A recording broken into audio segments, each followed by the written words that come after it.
That's good. It's a beautiful place. I came in the other door at first, and I was like, oh, I didn't bring my paddle. I should start playing. You've been here before? Never.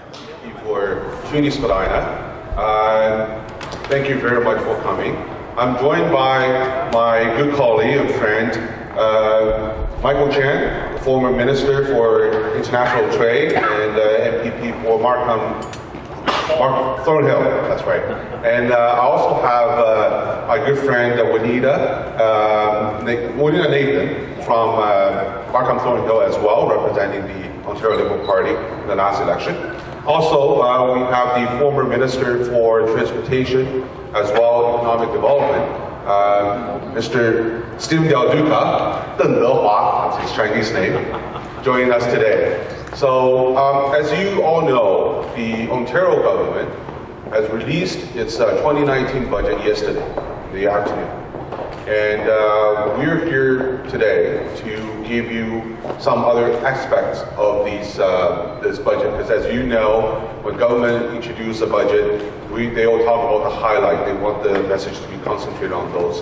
But I think it is all citizens' responsibility to take a look at the budget from a different angle, making sure that the government is accountable as well as transparent.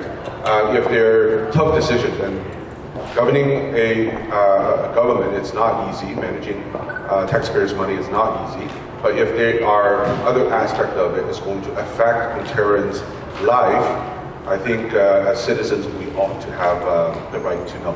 So that's why we're here today to give you another point of view on the provincial budget 2019. So without further ado, I would like to invite my friend Mr. candidacy, a Liberal leader, party leader's candidacy, I think it was last week.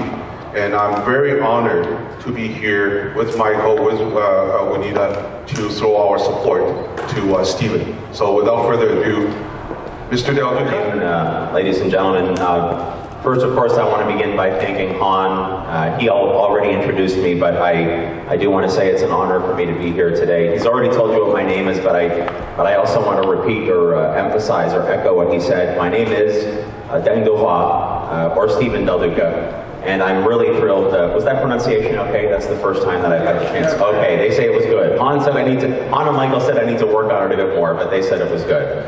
I am really honored to be here with all of you today. This is a very important opportunity for us to gather together, to have a bit of a discussion about, as Han said, yesterday's Ontario budget. And you see four individuals up here, starting with Michael, who you all know served Ontario and served Markham with such distinction for so many years, both as a local MPP and as a distinguished cabinet minister, culminating in his time in the international trade portfolio. Michael and I have known each other for a number of years, and in particular in the last year or so that we were in government together, with Michael in international trade and me serving as the economic development minister, we had the chance to work very, very closely on helping Ontario put its best foot forward, for example, with respect to the NAFTA negotiations. And I saw firsthand how hard Michael Chan worked for Markham and for York Region and for the province of Ontario to make sure that we consistently diversified our trade and built a strong and resilient economy.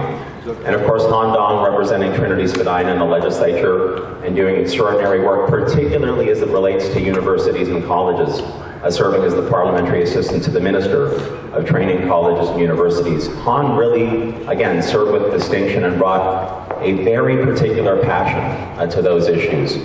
And so both Michael and Han understand, because of their experience, our experience, what it's like to be at Queen's Park and be champions for local communities and for the province. And to have Juanita here today is also a real honor for me and for all of us. And I would say that because Juanita and all of her colleagues are literally on the front lines today, having to deal with decisions that come from Queen's Park and that affect education, the education of our youngest kids. And so I want to thank all three for being here. And Han is right. We are here today to have a little bit of discussion. We'll be happy to take questions when I'm done my opening remarks. But I would say there are a couple of things to keep in mind with respect to yesterday's budget. Yesterday, the Ontario Conservative government decided that they would be investing $5 billion more than the last budget that was delivered by the Ontario Liberal government. $5 billion more. I thought about this yesterday afternoon and I came to the realization, never has a government invested so much to deliver so little for the families of Ontario and the families in fast-growing communities like York Region and across the GTHA. And there's a whole series of areas in which they've fallen short of the mark with the announcements that they made yesterday. I'll just point out a couple before we open it up for questions. So we know that healthcare consumes a significant portion of Ontario's budget. We know in our own families, when an aging parent gets sick, or a child, or we ourselves get sick, and our entire life shrinks down to the size of a hospital bed or a waiting room, we want to make sure that we have a healthcare system that's responsive to our needs and provides us and our families with top quality care close to home. And what we heard yesterday, with all of the growth that we have, particularly here in the GTHA but beyond, we see announcements relating to how much Doug Ford wants to invest in healthcare, and we realize that those investments will not be able to keep up with the healthcare demands that we have, especially as our communities, as our loved ones get just a little bit older, like my own parents. That's one. Two, I talked a little bit earlier, I touched upon being on the front lines in education. The single most important part of our economy here in Ontario is that we have, through many, many years, built world-leading talent. We have trained our young women and men, whether it's in college or in university or primary and secondary school or in the skilled trades. There's a reason that when Amazon was thinking about where to put their second global headquarters, that the Toronto region, including Markham, was on their map and was actually shortlisted. The reason is because of our talent. You can't create world-leading talent that will provide for a very successful economy if you don't prioritize education. And what have we seen so far over the last number of weeks, and in particular yesterday from Doug Ford and the Conservatives? We've seen that they are quite prepared to fire thousands of Ontario teachers, to take us backwards on files, issues like autism, and to know that they have literally cut hundreds of millions of dollars from college and university student aid, and from the budget of the Ministry of Training, colleges and universities, hundreds of millions of dollars, making post-secondary education, college or university, less affordable and less accessible for more and more families. And standing here in this part of the GTA, we know very early on that they decided to cancel the York University Seneca campus that was going to be built here. And they did the same thing in Brampton, and they did the same thing in Milton. We know that class sizes in primary and secondary grades will almost assuredly go up. So very clearly, Doug Ford and the Conservatives don't have a clear plan for investing adequately in education and making sure that we can go forward together. That's an attack on talent, and that makes no sense. Two more things really quickly. I mentioned earlier Michael Chan and his role as International Trade Minister, working closely with the rest of us in government. And both Han and I had a front row seat to see exactly how hard Michael worked. Everything we do globally to diversify our economy so that we're not relying on just one partner all of the time requires that we do have a champion and a very clear ambassador like Michael, who worked so hard. But it also requires that we have the infrastructure in place so that we can lure more investment from around the world to Ontario to create the kind of jobs that we need. They closed the Ontario Investment Office. That's what they announced yesterday. How do you build a world-leading, diversified economy that can literally put thousands of young women and men to work for the future when you don't prioritize luring more foreign development and more foreign investment to our province? A very clear indication yesterday from Doug Ford and the Conservatives, they do not have a sustainable plan for Ontario's economy, which is deeply troubling to me as the father of two young children, two daughters who are 11 and 7. Daughters that I want to grow up in a province that has a resilient, strong, and just economy, and a strong healthcare system, and a strong education system. The last thing I will touch upon, I served for 3.5 years as Ontario's Minister of Transportation. And we know here in the GTHA, but frankly, in more than 100 communities across Ontario, We need to invest more every single year in all aspects of public transit and transportation infrastructure. And I know that just a couple of days ago, Doug Ford, along with his ministers, stood in a room not unlike this one, in another part of the GTA, and they unveiled a big, shiny map with all kinds of lines on it. Well, I had the job as minister for 3.5 years, and I will tell you that the easiest thing in the world to do is draw new lines on a map. That's not going to make your commute shorter at the end of the day, or your transit more affordable, or our economy stronger, or our environment cleaner. Drawing lines is not what the people of Markham or Vaughan or the GTHA need. We need more transit built now. We need transit fares to be more affordable and accessible now.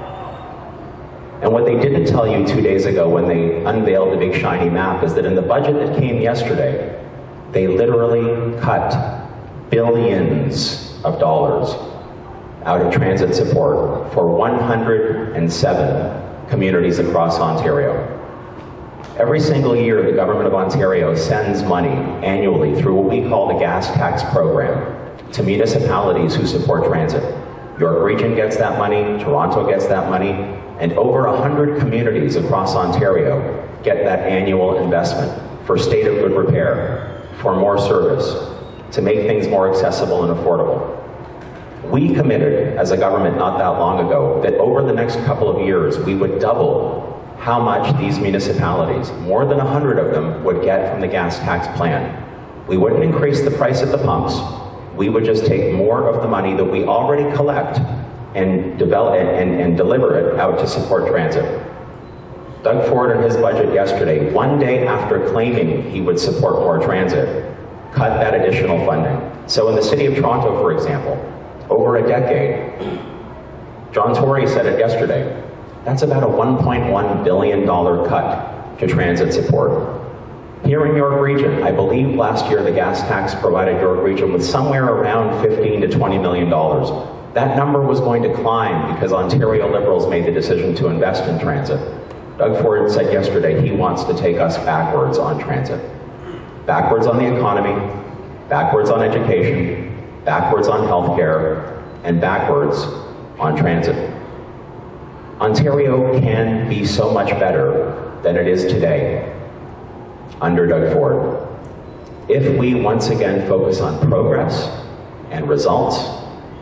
We as Liberals will continue to focus on that. We'll continue to work hard. We'll continue to do meetings like this and gatherings like this so the people of Ontario understand that we will be a compelling alternative in 37 months when the next provincial election starts, so that we're ready for success and we're ready to beat Doug Ford and we're ready to put Ontario, our province, back on track. Thank you for being here. Thank you, Hon. Thank you, Stephen, for being here. I know this previously was my territory. Now I'm retired, so it's no longer my territory. The territory belongs to Juanita, so good luck as you move forward, Juanita. Thank you very much for being here. And Stephen basically expressed, our general view of the budget. But I like one thing in the budget. I like that license plate, place to grow, right? That's what they're going to say. You're going to change the license plate to a place to grow. But you combine that budget with a place to grow, this is what I have. I can tell you what I have. It's really big. Ontario become a place to grow deficit. You can see, when he's campaigning for the government, he said that he's going to clear or retire the deficit in 1 year. Now he is not going to do that. So he is going to have a license plate and telling Ontario is a place to grow deficit.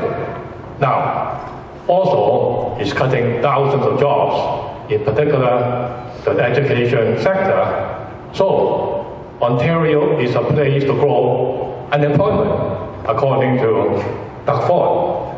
You know that Doug Ford also relaxed a lot in terms of consumption of liquor. So it seems to me that Ontario is a good place to grow drunken drivers, and that's not good. So I can tell you, that's my kind of like looking at the whole thing is, I like that license plate, but I do not like that budget. When you combine the license plate with the budget, you end up with a place to grow deficit, a place to go unemployment, a place to go drunken drivers, and impaired driver. That's not good. Thank you.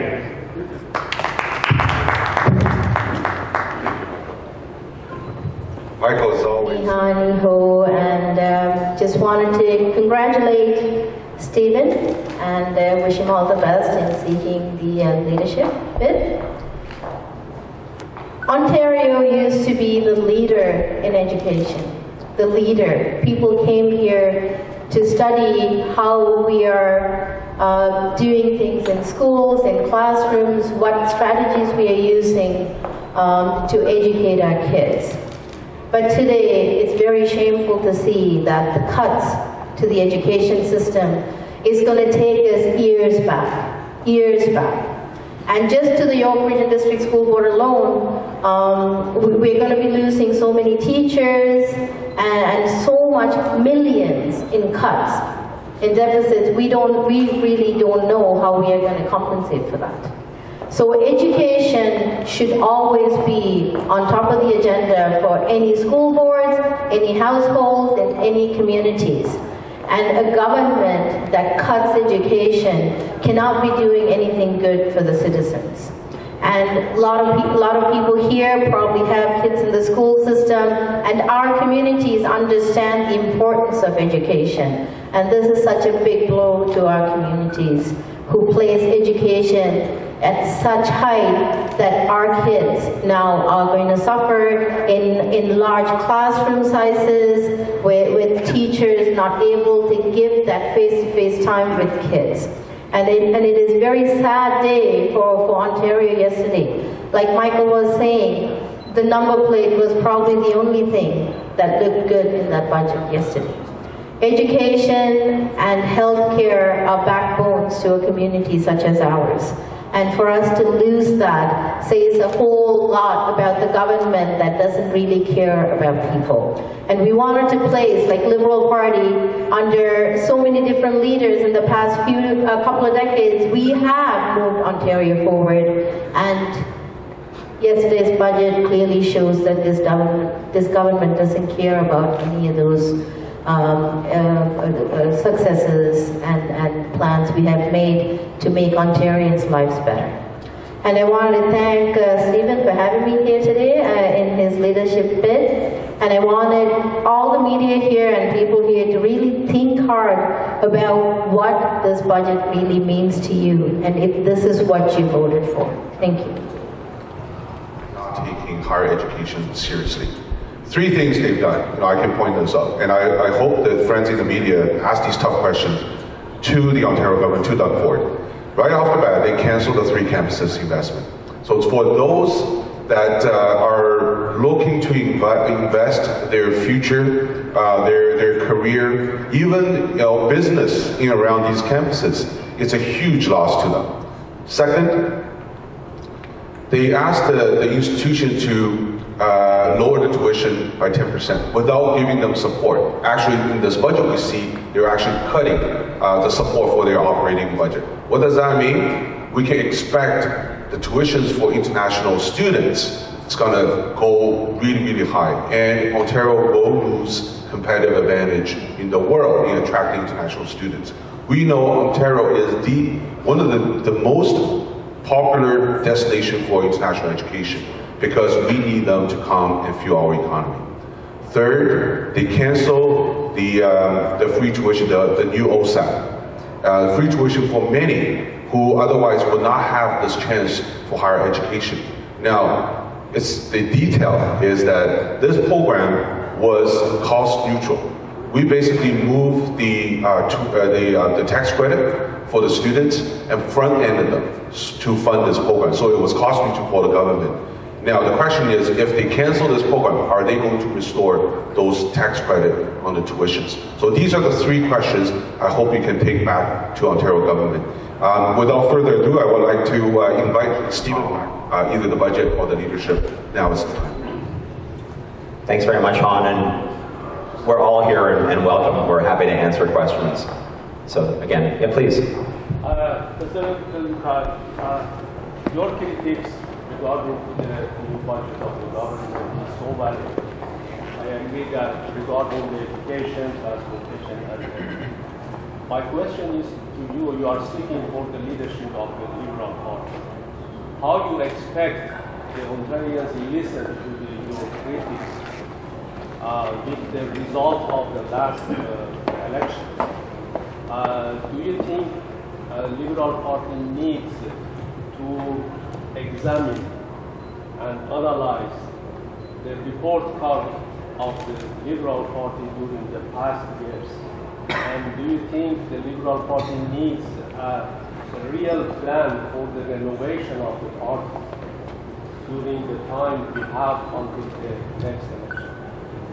Yeah, great. Thank you very much for the question. So a couple of things. One is, I just wanted to make sure it's completely clear. What I said last week is that I will be a candidate for the leadership of the Ontario Liberal Party once the Liberal Party officially starts that process.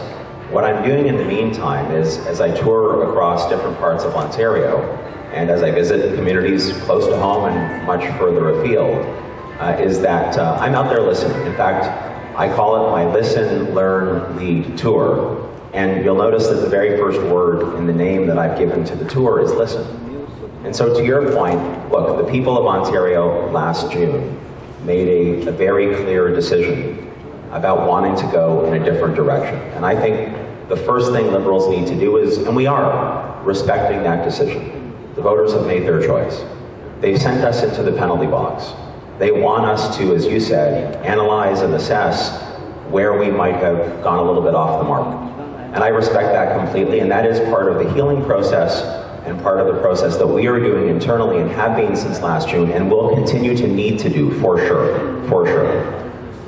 There's a couple of things I would point out as well though. In all of my tours across Ontario, the message that I hear not only from Liberals but from others is that over 15 years, not just 4 years, over 15 years, Liberal governments here in this province delivered a lot of really good things that nobody wants to undo. So for example, today in Ontario, we don't burn coal anymore to produce electricity like we used to 16 years ago. We created full-day kindergarten so that our youngest students, our youngest boys and girls had the very best start in life, so that as Juanita said and Han said and Michael said, we built a world-class education system. Here in the GTHA, here in the Golden Horseshoe, we created the Green Belt, which residents know helps protect our local food supply, helps keep our air clean, and most importantly, our water clean as well. We invested untold billions of dollars to actually transform transportation and transit infrastructure. We built a subway line that runs up into York Region. Doug Ford's promised to do that, but Ontario Liberals have already done it at the Vaughan Metropolitan Centre and York University. We built dozens of new hospitals. We hired thousands of nurses and teachers and fundamentally restored Ontarians' confidence in our core public services. And at the same time, when we left office last June, Ontario had the best performing economy in Canada as compared to the United States and Western Europe, with the lowest unemployment rate in more than 20 years. Were we a perfect government? No. Do we respect the decision made by the voters last year? Yes.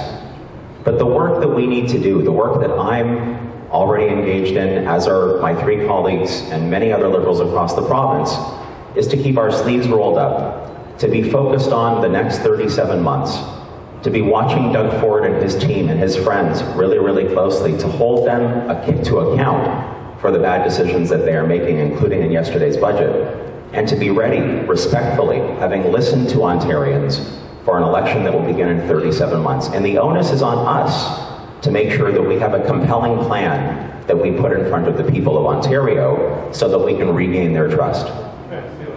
So have you thought about why Liberal votes in the last year election? So I think there are a lot of different aspects to that analysis.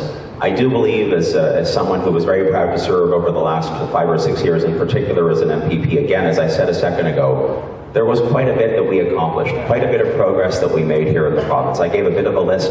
The list is even longer than that, as you know. I think one of the things that was tough for a lot of voters to deal with was that they felt that on cost of living anxieties, the pressures that people feel every single month when they're paying their bills and they're trying to keep the lights on and paying their mortgage and everything else, I think there was a feeling that perhaps our government wasn't paying close enough attention to how we invested the hard-earned tax dollars of the people that we represent. I'll tell you, and this was in my open letter and the video that I put out last week when I announced that I would be a candidate for the leadership. I grew up here in the GTHA. I've spent all of my life in Ontario. But my parents and grandparents were not born here. Like so many others I'm sure in this audience today. My dad came from Italy in 1958. My mom came from Scotland in 1961. They met here, different countries of origin, different religious faiths. They met here, they fell in love, they got married, they started a family. In all the years that I've spoken to my parents about what it was like in those earliest days, months and years, they said to me, and they still say to me over and over again, one thing. They knew that success was not guaranteed. They knew that there were no guarantees in life, but they also knew that this province and country gave them a fair shot and gave them real opportunity. And if they were prepared to work hard and sacrifice, roll up their sleeves, and be determined, and not get knocked down, play by the rules, that they would do okay. And they have. And it's those values that they passed on to me and my siblings. Those are the kind of values that my wife and I are trying to pass on to our kids. But one of the most fundamental aspects of that value set is that they worked hard for their money. They went to work, they paid their bills, they invested in things that mattered for our family. Buying a decent home, investing in their kids' education and recreation activities, and always expecting government to do its part, not to fix every problem under the sun, but to get the big things right: healthcare, education, the environment, jobs in the economy, and so much more. So I think the number one rule for Liberals at all times is to remember that people work hard for their money, and that we need to invest their hard-earned dollars in a way that they can respect and see as responsible, just like they do month to month. And that's one of the key points, I think, for our rebuild and modernization. Ontario is in debt like 350, and the second state in North America which is in debt is California, which is carrying half of the debt of Ontario. Liberals had the plan of the economy was going into debt again, as Captain Wayne did that, and the Conservatives are short in budget too. How do you differentiate yourself in becoming the liberal from the conservative, who also are going to have more deficit in their budgets? So thank you. I think the one thing, and I said this right off the top today, right at the start today, cast your mind back to the last election campaign. At every single stop, including here in York Region, Doug Ford would get off his bus, he would turn around and say that, you know, Ontario is a financial basket case, and there's tons of really hard decisions he's going to have to make, and we're going to get us back on it, and we're going to balance the books, and Liberals were irresponsible. Okay, the people voted last year. They delivered their judgment, like I said a second ago. Now we see his first budget, and what did I tell you today right off the top? He's spending, or he proposes to spend, $5 billion more than we had proposed to spend in our last budget, the budget that we introduced in the legislature in the spring of 2018. $5 billion more. And yet, and by the way, not have a path to return to balance for 5 years. Far longer than he said would be the case when he was looking for your vote. $5 billion, I said it earlier, never has a premier or a government spent so much to deliver so little for you and your families. Cuts to education, cuts to healthcare, damages to the environment, cuts to transit, across the board, and so much more. Sure, and some of Michael and some of my colleagues here today talked a lot of gimmicks in this budget. A lot of things designed to try and distract us. A license plate, tailgating, alcohol that will be easier to buy. And by the way, alcohol that will be easier to drink in community parks. I mean, that's one of the little stories out of yesterday's budget. I say this as the father of an 11-year-old and 7-year-old daughter whose home is near a park. And when I parked my car here today and walked to the front door, I could hear children's voices from not too far away. So there must be a park or a school that's not that far away from us here today. Imagine a world where Doug Ford wants it to make it easier for people to drink alcohol in community parks where our kids play.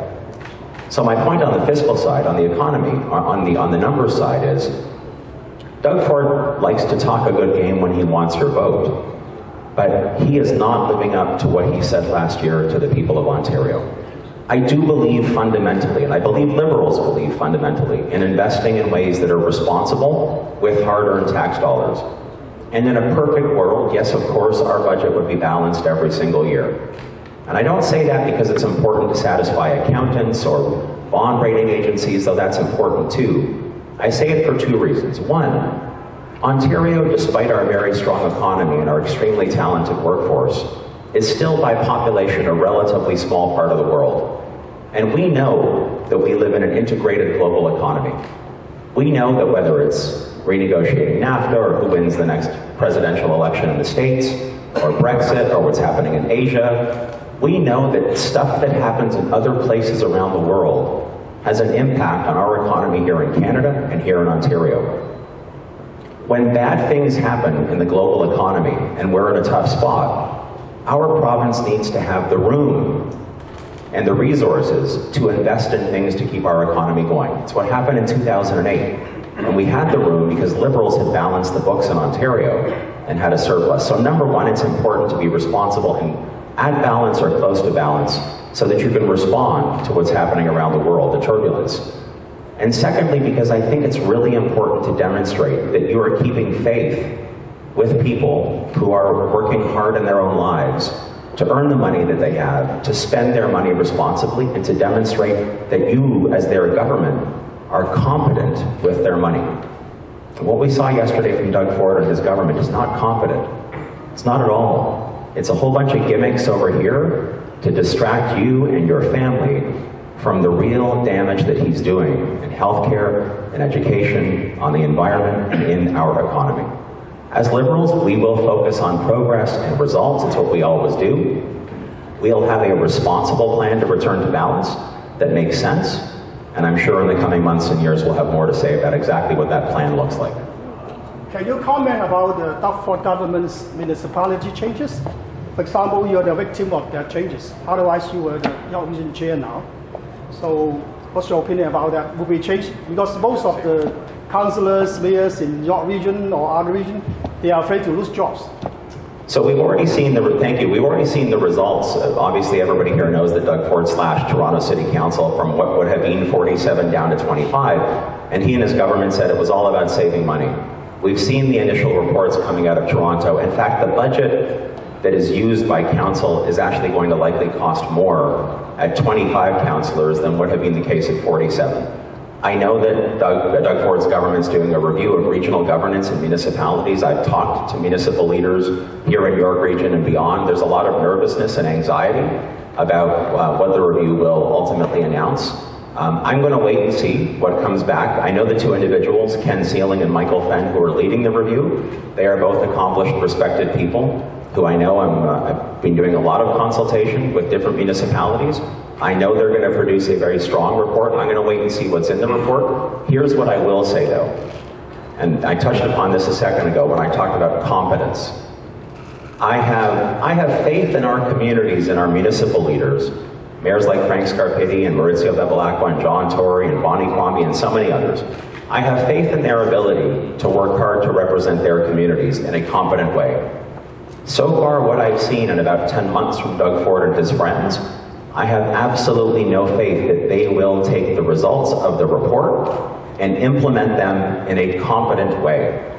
in a way that won't harm you as a residential property taxpayer or as a business property taxpayer. So I'm going to wait and see what that final report says and what they decide to do with it. But rest assured, if their behavior and performance over the last 10 months is any indication, what they decide to ultimately implement will not be done well.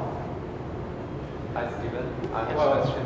What's your comments about the provincial government will take over the PTC? So there's no doubt that the provincial government has more money and has more capacity to invest directly when they own the asset. But to me, this goes right back to the confidence issue. The question becomes, for me, is Doug Ford wanting to take over the TTC because it's the best way to build transit in the shortest period of time? Or is he wanting to take over the TTC because he's still trying to settle old scores from his time on Toronto Council, because he wants control over where the TTC is going to build, or because of some other reason? What makes me most nervous, again, having lived in the GTHA my whole life, we need transit solutions now, not in 5 years, not in 10 years.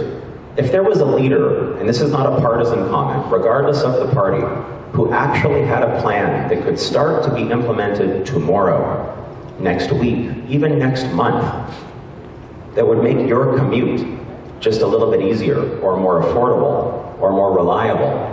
I don't care if that leader is part of the Conservative team, or the New Democrats, or the Liberals. As a lifelong commuter in the GTA, I'd be the first one to support that plan and applaud. Here's my concern about what they announced 2 years ago. I said this earlier. It's lines on a map. If you're standing waiting for a bus on Highway 7, the line on the map that was behind Doug Ford 2 days ago is not getting you home to your children any quicker, right? As you're seeing transit fares continue to go up every single year, it's not making it any more affordable for you. If you're stuck on the 404 or the 400 or Highway 7 or any of our forget major arterial roads, even private residential roads, which are jammed with traffic every single rush hour and beyond rush hour now. Every single person living in the GTHA and beyond needs to hold every level of government to account for what will you build, how much more reliable and affordable will you make transit, and what can you get done quickly. My other big fear is that by going into a discussion and debate over who owns what, who's in charge of what, who's sitting in the big chair making the decisions, there's going to be a lot of churn, a lot of fighting between different levels of government. The more fighting, the more delays. The less likely that shovels will go on the ground. You know, I was watching the timelines that they presented for Yonge North and for the new Ontario line. And I'm a big supporter of the Yonge North subway extension. I said it repeatedly in my time as the Minister of Transportation.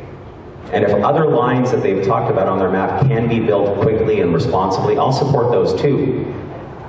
But when you're talking about transit that won't be delivered for 10 more years, do you know what that means to me? That means that my 11-year-old daughter will be 21 before she can get on that train. 10 more years while she has to think about where to go to school, what kind of career she wants to start, what do her prospects look like. So I'm a big supporter that we need to keep investing in large transformational transit projects, but surely in this region we're smart enough, if we work together, to figure out how we can improve transit for people like my kids and yours next month, next quarter, next year, not simply 3 or 4 elections from now. Hi, Stephen. So we are all from the Chinese community. So I think the Chinese people in the Chinese... Not everybody, but close. We have some friends. We have some Persian friends here today as well. You know, some of the Chinese people, they are upset about the previous Catholic wings government is because of the sex education curriculum. So if you were the leader, would you promote the sex education curriculum differently?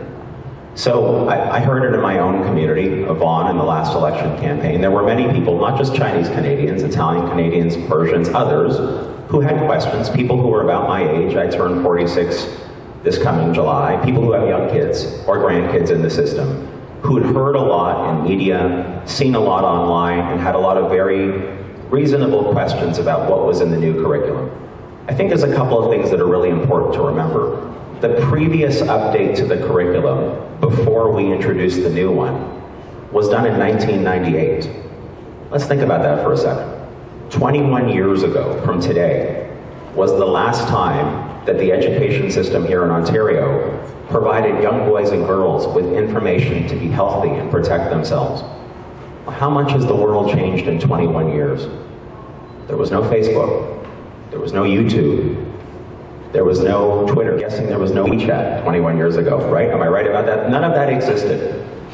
When my daughters leave our house in the morning at 11 and 7, I know that they are going out into the world with enough information because my wife and I try very hard to be responsible about what we provide to them. We try to be very responsible about what they can see on our home computers. Neither of my daughters has a smartphone, for example, just yet. Though they're asking, we're still saying no. When they get to school, after 8:30 in the morning, they go into the playground. And I know because I drop them off most mornings, some of their friends already have smartphones. I know what my wife and I teach our children at home. I don't know for sure what every other parent whose kids are standing beside my daughters in the playground are teaching their kids. And so the most important thing for us to remember about the update to the curriculum is that it really is a way to arm all of our children with enough information so that they understand how to deal with external threats to their safety, to their bodies, to their life. It's about informing them to the best extent possible so that everybody has a baseline of understanding in a modern era where they're bombarded with information via the internet close to 24 hours a day. But here's the next thing I would say. When I knocked on doors in the last campaign and people had legitimate questions for me because they'd heard stuff that, by the way, in many cases wasn't accurate, there's a lot of misinformation was out there, it made me understand that government's job, whether we're liberals or conservatives or Democrats, government's job is to make sure that people, the people we represent, the people who trust us to be their government, have enough information, have the consultation opportunities that are meaningful, so they can grow comfortable, and so that they can also help shape policy, so that we land in the right spot. And I think it's possible that our government did not give residents in Ontario enough of a sense that the consultation was meaningful. So I want to stress by saying, I support the update to the sex ed curriculum. It strengthens the safety of my own daughters and tens of thousands of other kids like my daughters across the province of Ontario. But whether we're talking about the update to the curriculum or any other issue, you can only lead the people where they will be led. And the most important thing for government, like it is for the Ontario Liberal Party right now, is to listen and to talk and to consult and to make it meaningful. And we're not going to ever get 100% support on anything we want to do. That's okay, especially in a democracy. But you need to make people feel comfortable with the direction that you're taking them in. And I know that we've done it before on many, many issues. I believe that we could on this one as well. Yeah, thanks, Stephen. No, I just want to comment on this because you did mention that it is a hot topic in the Chinese community. And you're right. You know, in the last provincial election, in fact, in the last 2-3 years, I've seen a wave. I suspect it started by conservative organizers, their candidate, and they've gone through nominations, leadership, and all that stuff. And sex education has been in the center of it, as well as the marijuana stuff. So I don't want to go into detail. I have 2 young kids. I think my concern is somewhat similar to many parents in my community, in the community around Toronto, GTA. But I want to talk about government accountability.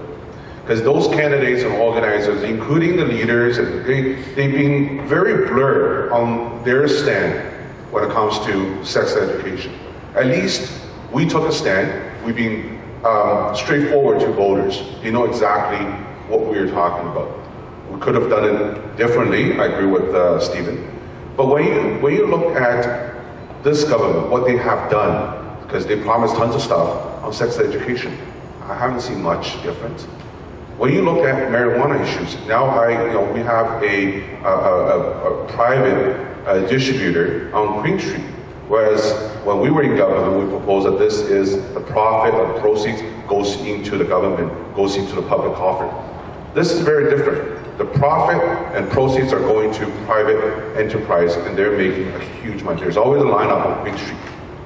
And when you look at this budget talking about tailgating, having these potentially parties and people drinking in community parks, I don't think that aligns with the value in my community, in the Chinese community, and I think in a lot of ethnic communities.